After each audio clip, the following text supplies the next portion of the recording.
mau lihat, kita mau menandai bagaimana konsep diri seseorang yang negatif. Baik para pemirsa sekalian, yang pertama yang perlu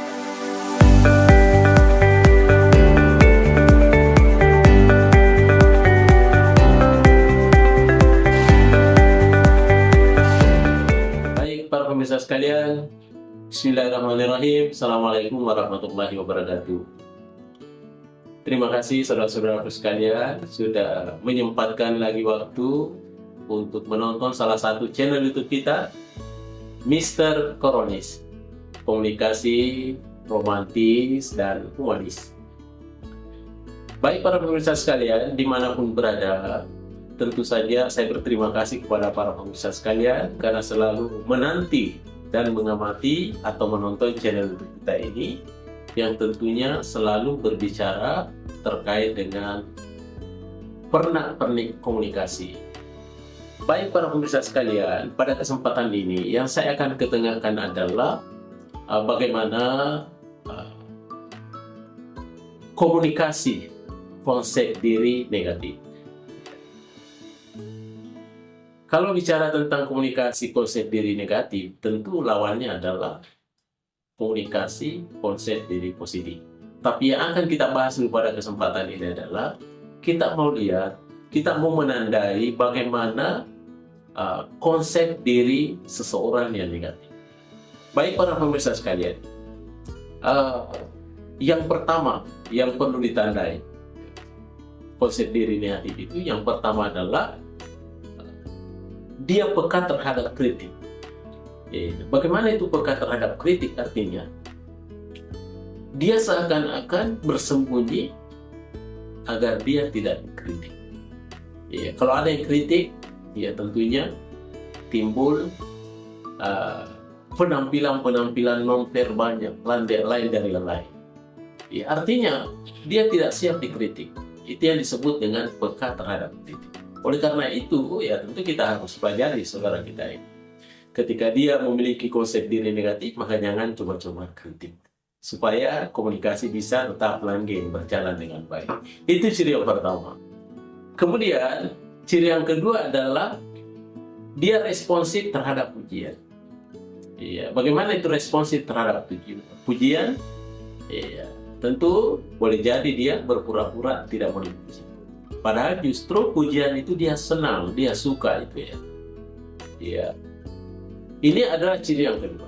Sehingga dengan demikian, kita ini teman baiknya, audiensnya, kita ini sahabatnya, ya tentunya bagaimana bisa membahagiakan. Tentunya bisa memberikan pujian. Memberikan pujian sesuatu adalah yang baik. Itu artinya kita masih berpikir positif tentang dia. Walaupun dianya itu adalah punya konsep diri negatif, tetap dia berikan pujian. Itu yang kedua. Kemudian yang ketiga adalah cenderung merasa tidak disenangi orang lain. Jadi orang yang memiliki konsep diri negatif itu perasaannya, prasangkanya itu bahwa dia tidak disenangi oleh orang lain. Kehadirannya di sana tidak diapresiasi. Padahal itu cuma perasaannya saja. Kadang-kadang kita ini main perasaan, padahal orang sesungguhnya tidak seperti itu. Dia mau menerima kita dengan apa adanya, tidak menerima kita dengan adanya. Tapi kadang-kadang kita ini yang memiliki konsep diri negatif selalu berbuat negatif. Jangan-jangan saya tidak disuka, jangan-jangan saya tidak diapresiasi, jangan-jangan saya tidak dan tidak. Itu artinya memiliki konsep diri negatif. Baik para pemirsa sekalian. Kemudian yang keempat, para pemirsa sekalian, apa ciri khasnya? Seseorang atau sahabat kita yang memiliki konsep diri negatif, yaitu selalu bersikap pesimis terhadap kompetisi. Ketika ada kompetisi yang terjadi, selalu dia katakan tidak mungkin saya menang. Ketika ada kompetisi baru belum lagi dimulai, selalu diawali bahwa tidak usah saya.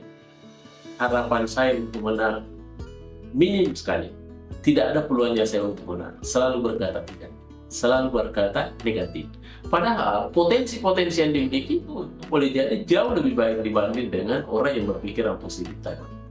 Inilah bahayanya, inilah konsekuensi yang harus ditanggung ketika kita selalu memiliki konsep diri negatif. Oleh karena itu, ada baiknya kita tinggalkan konsep diri yang negatif itu menuju pada konsep diri yang positif. Sehingga jangan kita tersandra oleh empat hal tadi. Yang pertama adalah selalu merasa peka terhadap kritik, tidak mau dikritik. Kemudian yang kedua, responsif terhadap pujian. Dan yang ketiga adalah cenderung merasa tidak diapresiasi oleh kumpulan orang yang dia datangi. Dan yang keempat itu, selalu bersikap pesimis. Padahal sesungguhnya kita harus tetap optimis. Karena kemampuan kita ini adalah rata-rata sama dalam setiap orang. Tuhan sudah anugerahkan semua. Tinggal kita yang memanage dengan baik, sehingga tentunya tercapai harapan-harapan yang kita inginkan. Baik para pemirsa sekalian, inilah yang sempat saya ketengahkan pada kesempatan ini. Saya berharap mudah-mudahan ada manfaatnya. Terima kasih atas segala perhatiannya, dan insya Allah kita ketemu lagi pada channel-channel berikutnya, tentunya dalam konten yang berbeda. Demikian, Mr. Koronis mengundurkan diri. Assalamualaikum warahmatullahi wabarakatuh. Mr. Koronis. Halo guys. Ya.